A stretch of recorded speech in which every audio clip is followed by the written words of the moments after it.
Olá, sou Mariana Abreu, psicóloga, e atualmente eu atuo na Unidade de Cuidados Paliativos do INCA e vim trabalhar com vocês as noções de psico-oncologia. Eu vou definir, contextualizar o campo da psico-oncologia, a gente precisa definir, trazer definição do que é câncer, das representações do câncer na nossa sociedade,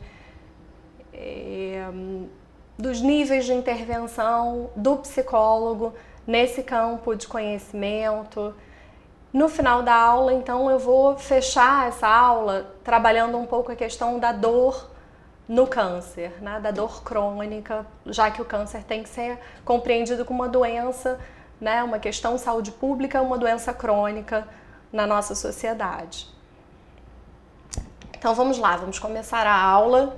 Né? O câncer, desde a antiguidade, ele tem sido associado a estados emocionais. Então a gente volta lá em Hipócrates, né? Na era hipocrática, já se atribuía a questão do adoecimento a algo da ordem do emocional. Né? A Susan Sontag é uma autora que vai falar da questão da representação no imaginário coletivo, como é que essa doença se apresenta. Né? Então, o câncer carrega consigo vários estigmas. E é claro que quando uma pessoa se vê adoecida por câncer, isso vem à tona não só para essa pessoa, como para seu sistema todo familiar. Então, quais são os estigmas relacionados ao adoecer por câncer?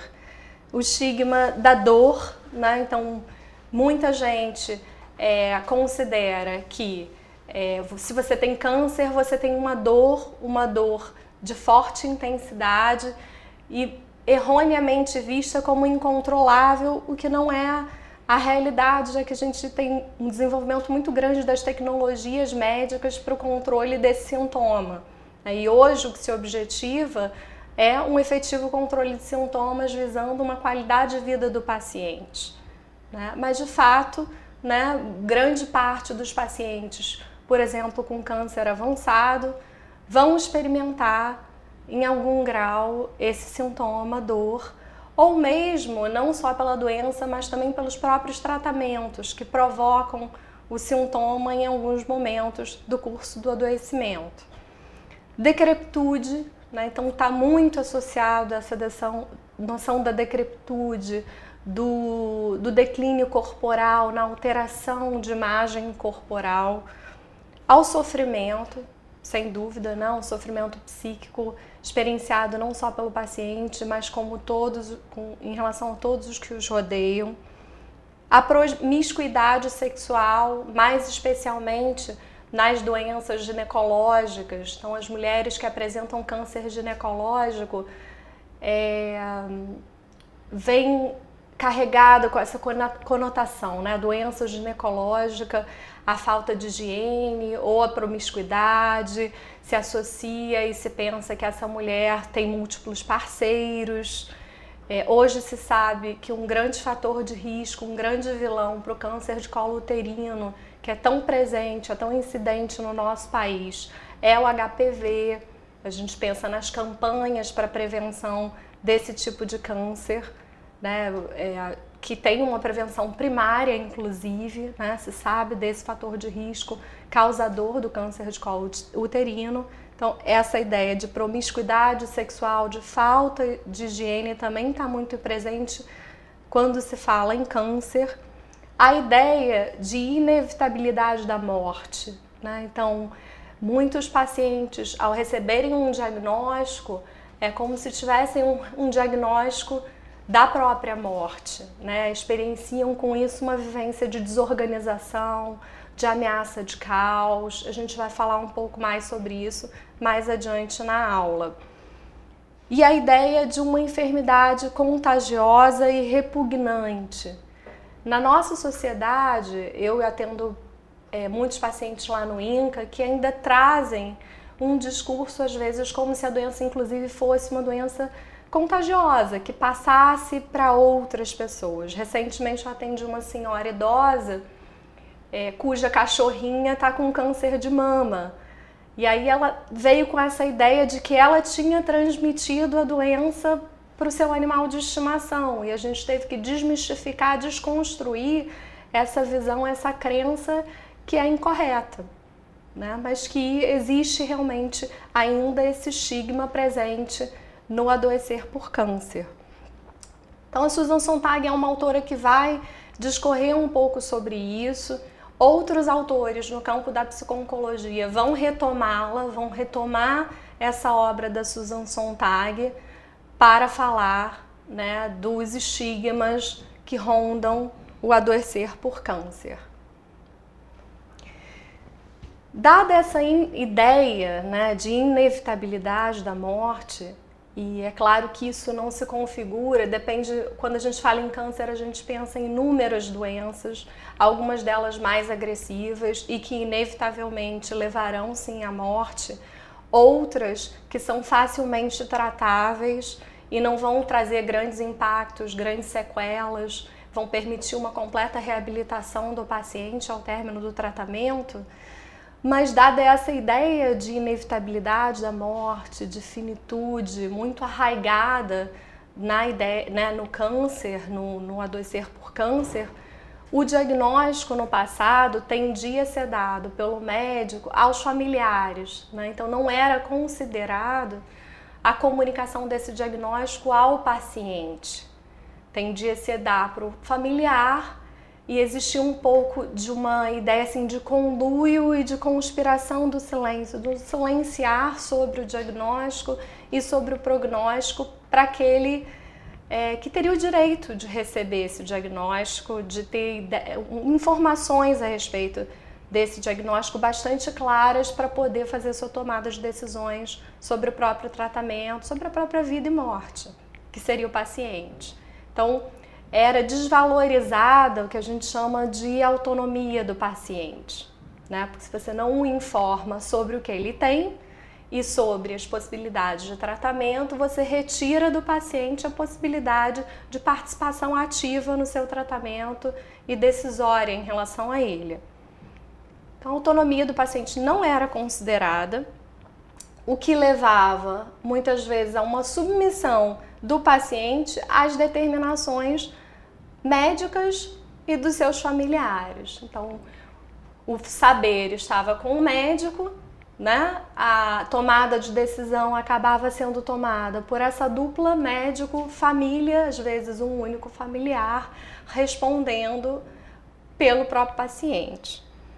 A comunicação assim, médico-paciente era bastante truncada, não era a melhor comunicação. Hoje a gente fala na necessidade, inclusive, de trabalhar, de promover uma comunicação de mais notícias, adequada, né, valorizando realmente a autonomia do paciente, uma informação dirigida ao paciente, respeitando, claro, as estratégias de enfrentamento desse paciente, os mecanismos defensivos, o ritmo e o desejo dele de saber e o que saber sobre o seu adoecer e sobre o seu tratamento.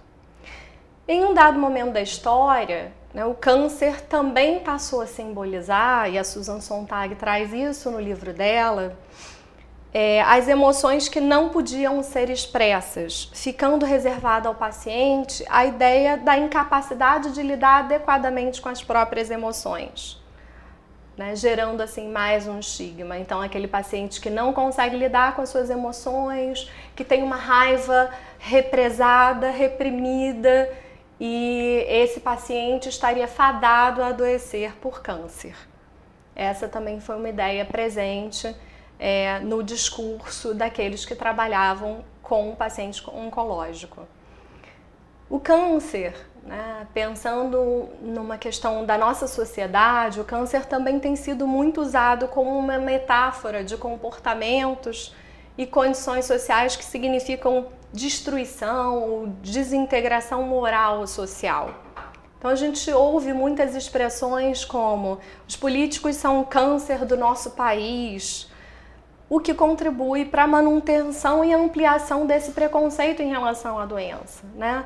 Do câncer sempre com um estigma muito negativo, de deterioração, de destruição, A gente tem a imagem, né, da questão do câncer do caranguejo, que é aquele que com as suas garras destroça a carne, destrói, né, arranca. A questão do horror frente ao adoecer pela doença, né, pela doença oncológica. Mas, né, de um tempo para cá, a cancerologia, que é a especialidade médica que trata da doença oncológica, ela vem se desenvolvendo muito, né? Então, desde o final do século XIX, houve vários progressos importantes em termos de desenvolvimento de tecnologia médica, de tecnologia para o diagnóstico da doença, para um bom diagnóstico que levava, então, a um melhor planejamento da terapêutica da doença, né? Então, a gente tem, né, no campo da cirurgia, o desenvolvimento aí da anestesiologia, né, um avanço em relação aos anestésicos, ao uso disso, porque isso possibilitou um crescimento do campo da cirurgia, né? Antigamente a gente não conseguia fazer cirurgias de grande porte, cirurgias que fizessem com que o paciente precisasse ficar, né, num outro nível de consciência, com um rebaixamento do nível de consciência por mais tempo para permitir uma ação adequada médica. Hoje a gente tem isso, né? Hoje o paciente entra no centro cirúrgico, adormece rapidamente ali e ao término da cirurgia volta para o seu leito ou volta para o CTI já acordado, interagindo com o ambiente. Isso tudo tem a ver com o avanço desse campo da anestesia, contribuindo para o avanço das técnicas cirúrgicas e que, sem sombra de dúvida, levaram a um resultado melhor em relação ao tratamento e ao alcance da cura, da remissão da doença. Começa com isso também a surgir a ideia, né, de que a intervenção diante de uma constatação da doença oncológica ela deve ser rápida, deve ser feita o mais precocemente possível, a importância do diagnóstico precoce. Isso tudo como sendo de extrema importância para um sucesso do tratamento, para se alcançar a cura da doença. Então, o tempo é primordial no tratamento da doença oncológica. Infelizmente, na saúde pública atual no nosso país, a gente percebe que a necessidade de tratamento e a oferta de serviços de saúde, né, uma coisa está muito distante da outra. As ações precisariam ser mais rápidas, tanto no que diz respeito a um diagnóstico precoce, quanto ao início do tratamento após realizado o diagnóstico. No início da segunda metade do século XX, começam a surgir os primeiros tratamentos, os primeiros medicamentos para combate ao câncer. Então, o primeiro deles surgiu, né, foi derivado da mostarda nitrogenada, que foi um gás usado como arma química na Segunda Guerra Mundial. Tá? Então, em 1950, a gente tem um relato do primeiro sucesso no tratamento quimioterápico, que foi com o uso de um quimioterápico único, isolado, que foi o metotrexate, num caso de coriocarcinoma. Então, a gente vê como é um campo recente.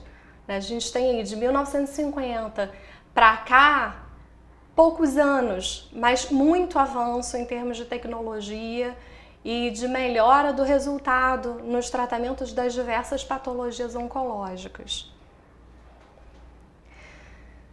Com o passar do tempo, né, inicialmente as técnicas utilizadas no combate à doença, elas eram feitas isoladamente. Então, em determinados casos se fazia cirurgia, em outros a radioterapia exclusiva, né, em outro um quimioterápico único, como no caso desse tratamento lá em 1950. E com o avanço dos estudos, das pesquisas, se observou que em muitos pacientes poderiam se beneficiar de uma combinação das técnicas terapêuticas, uma combinação, uma associação de quimioterapia, radioterapia, cirurgia, imunoterapia e outras medidas hoje usadas no combate ao câncer. Com isso, é claro que a gente teve uma ampliação dos casos tratados com sucesso, tanto no que diz respeito à cura, quanto no que diz respeito ao aumento do tempo de sobrevida dos pacientes e da qualidade, mesmo da qualidade de vida dos pacientes. Né? As técnicas, vamos dizer assim, técnicas mais conservadoras ou trazem um impacto, às vezes trazem um impacto menor em termos de sequela, né, nos sobreviventes de câncer, porque é algo que também a comunidade precisa pensar, né, o impacto desse tratamento e o impacto na vida desse sujeito após todo o tratamento, mesmo o sucesso desse tratamento, às vezes traz um impacto em termos de alteração no próprio corpo e em outros aspectos da vida, né? Na reinserção na vida laboral e na vida social. Houve, né, com todo esse avanço na tecnologia médica do qual a gente está falando aqui, houve também uma mudança no comportamento, né, dos médicos em relação à comunicação de notícias, comunicação do diagnóstico ao paciente, à medida que a doença passa a não ser, né, deixa de ser considerada uma sentença de morte. Então, quando a gente fala da doença oncológica hoje, a gente também observa inúmeros casos de sucesso, o que não ocorria anos atrás, porque a gente ainda não tinha recursos eficientes para tratar as mais diversas doenças que estão dentro desse conceito que a gente chama de câncer. O câncer passa, então, a ser visto como uma doença crônica. Isso acontece não só com câncer, mas nas diversas patologias. Se a gente for pensar, por exemplo, no HIV, há alguns anos atrás era considerado uma sentença de morte. Hoje tem vários pacientes que convivem com a doença e têm qualidade de vida e não têm muitas sequelas decorrentes da doença. O câncer também assume essa condição de doença crônica e a gente passa a ter que olhar para essa doença não só com um olhar muito centrado num saber biomédico, mas valorizando todos os outros aspectos que a envolvem. A questão de uma visão de um modelo biopsicossocial e espiritual. A gente pode incluir aqui para se olhar a questão do adoecer por câncer. Isso é tão recente, né? A gente fala do Instituto Nacional de Câncer, que é uma instituição que promove, né? Ela é responsável pela elaboração de políticas públicas do controle do câncer. O INCA não tem tanto tempo de vida assim, né? Então, em 1937, o INCA começa a funcionar e se torna uma instituição de renome para o tratamento oncológico no país. Mas eu estou falando aqui de câncer e a gente precisa definir o que é isso. Quando a gente fala câncer, a gente fala, né? Então não é uma única doença. Apesar de vir associado com todo esse estigma, a gente tem que observar de que doença a gente está falando. Não é uma única doença, é um conjunto de doenças, de mais de 100 doenças relacionadas, em que células anormais do corpo se multiplicam e se espalham de uma maneira desordenada, descontrolada, formando uma massa tissular chamada tumor, né? Então, a gente fala em câncer, a gente usa um outro termo que é neoplasia maligna, né? Também para falar da doença. A gente tem doenças que são, que a gente chama de tumores sólidos. Tem outras doenças que são as doenças oncohematológicas, cuja localização é um pouco diferente, o tratamento também vai ser diferente. O fato é que esse conjunto de doenças é nomeada dessa forma, câncer, e tem todo esse estigma. E é um problema, deve ser visto como um problema de saúde pública no país. Hoje, né, a realidade que a gente vive na saúde pública brasileira é de que a maior parte dos pacientes, já ao diagnóstico, tem uma doença avançada. o que faz com que nós comecemos a pensar ou tenhamos que pensar em tratamentos objetivando muito mais a qualidade de vida do que simplesmente a cura da doença. Então, muitos dos pacientes, quando recebem seus diagnósticos, eles infelizmente não têm mais uma proposta terapêutica visando a cura da doença. Eles já têm uma proposta, já iniciam seu tratamento com uma proposta paliativa, né, com uma proposta de controle de sintomas, e a gente então vê muitos pacientes necessitando do que a gente chama de cuidados paliativos oncológicos, né, de um bom controle, um efetivo controle dos sintomas para uma dignidade do morrer, do processo de morrer. Quais são os tratamentos? Então, falei rapidamente antes, citei, né, quimioterapia, radioterapia, cirurgia, imunoterapia. O que é radioterapia?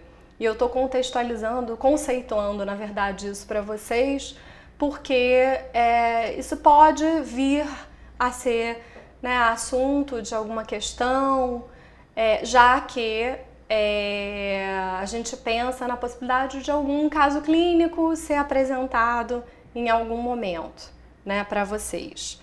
A radioterapia, né, consiste no uso de radiações ionizantes para tratamento, seja ele com intenção curativa ou paliativa.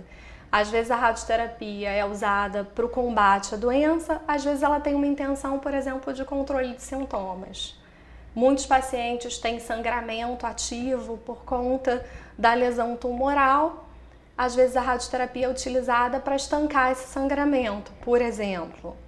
Em outros casos, o sintoma presente é dor de forte intensidade e a radioterapia, em algumas condições, pode ser também utilizada como um dos recursos possíveis para o melhor controle da dor. É uma terapêutica com ação local, né, onde se planeja a intervenção em um determinado local, é irradiado. Ela trata, né, a doença ou trata o sintoma, mas todo tratamento tem seu efeito colateral, tem seus sintomas colaterais possíveis. Então, eu trago aqui para vocês alguns desses sintomas. Náusea é um dos sintomas, o cansaço ou fadiga, a alopécia, que é a queda do cabelo provocada por um determinado tratamento, diarreia, dependendo da área irradiada, se for a região pélvica, né, abdominal. E essa radioterapia, ela pode ser uma radioterapia externa, que a gente chama de teleterapia, e ela também pode ser uma radioterapia interna, e a gente então nomeia como braquiterapia.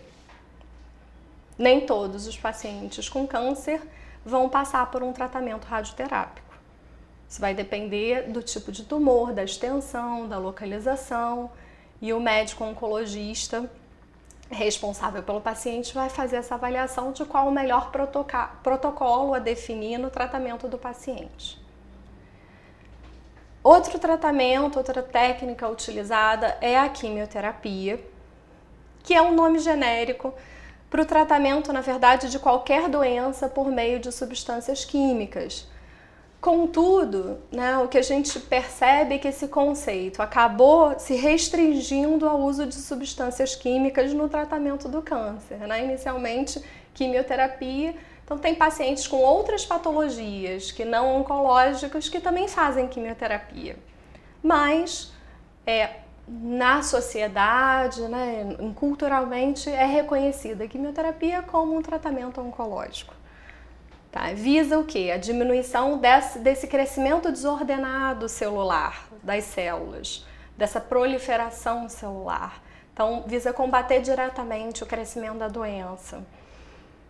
Quais são os efeitos colaterais possíveis? O mais conhecido deles é a alopécia, né, essa queda de cabelo, né, que é muito ligada, inclusive, à imagem que a gente tem do paciente oncológico. Se eu pedir para vocês assim, fechem os olhos e imaginem como seria um paciente que está se tratando de câncer. Eu tenho certeza que grande parte de vocês vai imaginar alguém sem cabelo, carequinha, fazendo o seu tratamento. Muitas vezes isso não é a realidade por conta das substâncias que são utilizadas no tratamento ou mesmo pacientes que não se submetem à quimioterapia. Mas é a imagem que a gente tem, né, do paciente com câncer. Então, a alopecia é um dos sintomas, a leucopenia, que é a diminuição dos leucócitos, diminuição da defesa, né, do organismo, a imunidade da pessoa em tratamento às vezes diminui bastante e isso aumenta os riscos de infecções, de outras complicações correlatas, entre outros efeitos colaterais como a náusea, vômitos, que também são bastante conhecidos. Outro tratamento que vem crescendo bastante, né, na cancerologia é a imunoterapia, que seria um uso de substâncias capazes de aumentar as defesas do organismo. Então, estão interferons, interleucinas. Só estou apresentando aqui a vocês para vocês saberem que vem esse campo mesmo da cancerologia e das técnicas, das terapêuticas possíveis, vem se desenvolvendo muito rápido, né? Então, várias substâncias anualmente são avaliadas, existem muitas pesquisas nesse campo para o desenvolvimento de novos medicamentos.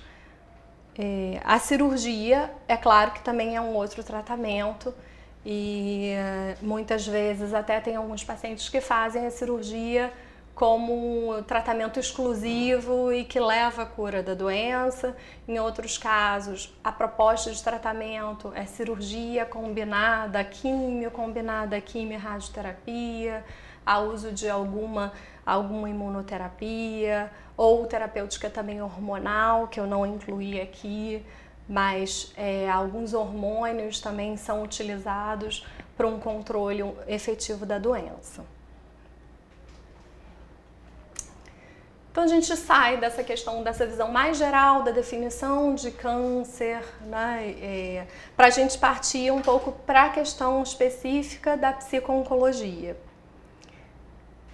Gradualmente, né, ao longo do tratamento do paciente com câncer, foi se percebendo que aspectos psicossociais, eles estão envolvidos na incidência, na evolução e na remissão da doença.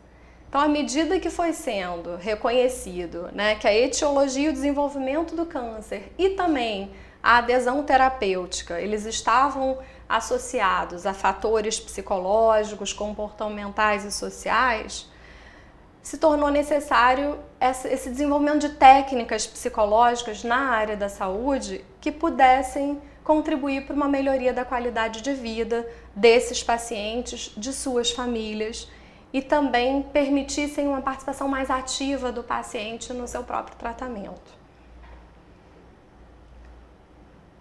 No início, né, desse campo que a gente chama de psico-oncologia e que eu vou trazer a definição de alguns autores para vocês, o que se tentava fazer? Né? Se tentava estabelecer algumas relações entre diferentes tipos de personalidade ou padrões comportamentais e o câncer.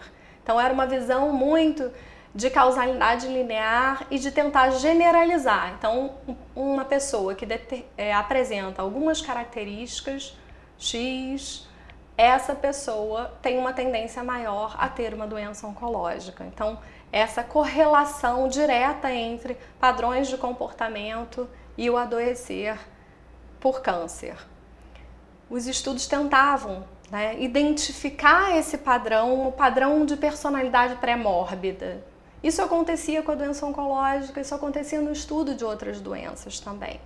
Só que esses estudos, essas pesquisas, não eram bem construídas, bem elaboradas. Elas envolviam pequenas amostras, não tinham um grupo controle, né? Então, isso é questionável, isso é questionado hoje em dia, né? O resultado dessas pesquisas realizadas. Uma autora, né, que tende a ser citada tanto por quem trabalha com psico-oncologia como em concursos públicos, às vezes entra como questão de prova, uma autora que é citada é a Lígia Temoshok, que em 1992, trabalhando com pacientes portadores de melanoma, que é um tipo de doença de câncer de pele, Em uma abordagem mais comportamental, ela então estabeleceu um determinado padrão comportamental que levaria a uma maior predisposição ao câncer. E ela chamou esse padrão de comportamento de padrão de comportamento tipo C. Tá? Então isso é importante a gente lembrar. Como é que seriam essas pessoas? Né? Elas teriam que padrão de comportamento? Seriam pessoas, né, que na relação social tenderiam a ser harmoniosas, seriam pessoas que não expressariam, teriam uma dificuldade para expressar os seus sentimentos e priorizariam as necessidades de outras pessoas sobre as suas próprias necessidades. Então, esse seria o padrão predisponente ao câncer, segundo a Lígia Temochoque, na sua pesquisa com pacientes com melanoma.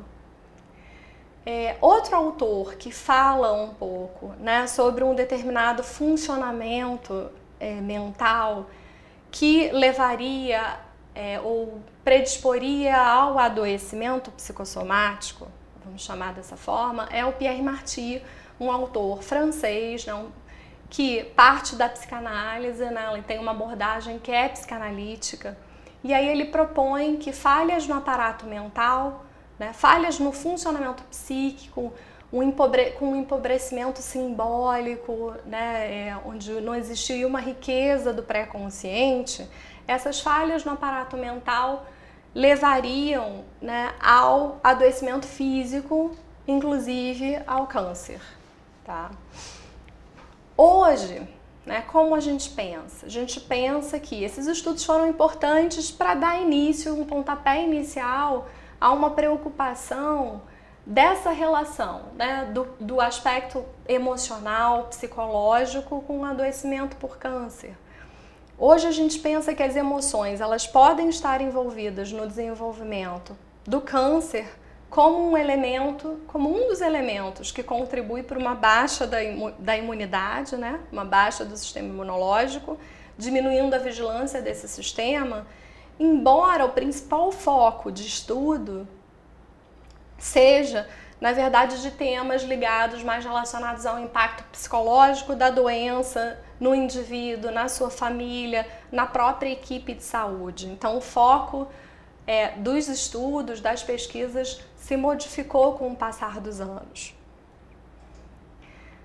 E o que é a psico-oncologia? Quando a gente fala em psico-oncologia, que campo é esse de estudo? Esse termo, psico-oncologia, ele foi cunhado por um médico argentino chamado Shavelson, na década de 60. E o Shavelson situa a psico-oncologia como um ramo da medicina, né? E eu trago aqui a definição dele, um ramo da medicina que se ocupa da assistência ao paciente com câncer, do seu contexto familiar e social, e de aspectos médico-administrativos presentes no cotidiano desses pacientes. Tá? Então, ele relaciona a psico-oncologia à medicina, né, à oncologia. Outros autores vão situar a psico-oncologia no campo da psicologia. Tá? Então, o Shavelson, que cunhou o termo, relaciona mais a medicina, a prática médica. Uma autora que é de grande importância, pioneira da psico-oncologia, né? Então, se a gente for pensar num nome de pioneirismo dentro do campo da psico-oncologia, é a Jimmy Holland. Por isso que eu destaquei aí para vocês que essa definição dela é de suma importância. A Jimmy Holland vai situar a psico-oncologia como uma subespecialidade da oncologia, que procura estudar duas dimensões psicológicas presentes no diagnóstico do câncer. A primeira seria o impacto do câncer no funcionamento emocional do paciente, da família e dos profissionais de saúde envolvidos no tratamento. E o segundo ponto, a segunda dimensão, seria o papel das variáveis psicológicas e comportamentais na incidência e na sobrevivência por câncer. Tá? Então, ela destaca isso como o principal envolvimento, vamos dizer assim, a principal questão sobre a qual a psico-oncologia deve se debruçar, essas duas dimensões. Então, não vamos esquecer da Jim Holland. Outro autor, né, que já traz um outro termo, ele não usa o termo psico-oncologia, ele prefere utilizar o termo psicologia oncológica para falar da atuação, né, nesse campo. Então ele fala que a psicologia oncológica é um ramo da medicina comportamental. E aí ele alega que ele prefere essa mudança de nome porque são princípios psicológicos aplicados ao campo médico. Existiria aplicação de princípios psicológicos num campo que seria médico. Uma autora que foi pioneira aqui no Brasil, então a gente traz a Jim Holland lá fora, né, com esse pioneirismo de até instauração desse campo da psico-oncologia, né, mundial. E aqui no Brasil a gente tem a figura da Maria da Glória Giménez, desculpa. Tá aqui em 1993, eu acho que ela traz uma das melhores definições da psico-oncologia para a gente pensar realmente nesse campo de atuação do psicólogo no cenário da saúde, né? No cenário do que a gente chama da psicologia da saúde.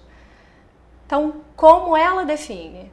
Ela define a psico-oncologia como uma área de interface entre a psicologia e a medicina. Então, é uma área de interface entre psicologia e medicina que faz uso de conhecimentos educacionais, profissionais e metodológicos provenientes da psicologia da saúde, aplicando-os na assistência ao paciente oncológico, à sua família e aos profissionais de saúde envolvidos com a prevenção, o tratamento, a reabilitação e a fase terminal da doença. Então a gente vê que ela situa a atuação do psicólogo desde a prevenção até os cuidados paliativos, até a terminalidade, né? Outra aplicação seria na pesquisa e no estudo de variáveis psicológicas e sociais relevantes para a compreensão da incidência do câncer, da recuperação e do tempo de sobrevida após o diagnóstico. Quais são os fatores que estariam envolvidos nessas questões? E, por fim, né, na organização de serviços oncológicos que tem como objetivo final um atendimento integral do paciente, né, enfatizando a formação e o aprimoramento dos profissionais de saúde. Então a gente vê que também tem uma preocupação com a formação dos profissionais para a prática da integralidade, para o melhor atendimento, um atendimento global ao paciente, à sua família, envolvendo aí a figura da equipe de saúde também como elemento primordial. Essa definição é uma definição que também tende a ser assunto de prova, né, e está trazendo essa caracterização do campo, né, da psico-oncologia, o que ela se propõe a fazer. Então, a gente tem, né, a psico-oncologia. A gente pode pensar como uma área de interface entre a psicologia e a oncologia, que traz à tona uma preocupação mais ampla do que o mero tratamento da doença. A preocupação aqui é com a qualidade de vida da pessoa com câncer. Está para além do tratamento direto, combativo à doença, mas pensando em toda essa questão do sujeito dentro de um determinado contexto, num determinado momento do ciclo de vida, que tem sua vida profissional, que tem seus papéis naquele sistema familiar. Se a gente fala que a psico-oncologia, né, é um dos campos aí da psicologia da saúde, é importante que a gente traga a definição de psicologia da saúde para vocês. Então, o que é psicologia da saúde? Ela é um subcampo da psicologia que aplica princípios e pesquisas psicológicas para melhoria, tratamento e prevenção de doenças. Então é dentro desse campo que é bastante amplo, que é muito mais amplo do que o que a gente chama de psicologia hospitalar, que a gente situa também, vai situar a psico-oncologia. Em alguns elementos têm sido importantes para para o estabelecimento, vamos dizer assim, a concretização, a consolidação da psico-oncologia no nosso país. Em 2000, foi publicada uma portaria, que é a 3535, que designava que qualquer serviço de oncologia credenciado ao SUS deveria ter um psicólogo clínico no seu corpo de profissionais de saúde. Tá? Então, isso foi um ganho, né, em 2000. A gente precisa de um psicólogo clínico dentro do serviço de oncologia. O que fala a favor, né, de uma prática mais interdisciplinar, da necessidade da interdisciplinaridade para o alcance do sucesso do tratamento oncológico. Outro decreto, né, um decreto de 2005, ele retifica a obrigatoriedade de suporte psicológico ao paciente com câncer. Então ele vai lá e, mais uma vez, contribui para essa consolidação da prática do psicólogo, de mais um campo de prática do psicólogo no país. A Agência Nacional de Saúde, a ANS, ela aponta no rol dos procedimentos mínimos a serem cobertos por planos e operadores de saúde a psicoterapia em situações de crise. E isso inclui a questão do adoecer por câncer, né? Porque o diagnóstico de câncer é visto como um momento de crise, né? Um momento de ruptura, um momento que necessita de um auxílio para uma readaptação, um reajustamento. A SBPO, que é a Sociedade Brasileira de Psico-Oncologia, ela foi fundada em 1994. Ela existe há muito pouco tempo, mas de lá para cá avanços foram sendo conquistados. Em 2006 a gente tem o primeiro certificado de distinção de conhecimento na área de psico-oncologia. E a gente vai encerrar, né, essa primeira parte da aula por aqui e depois a gente retoma com a intervenção do psicólogo nesse campo da psico-oncologia.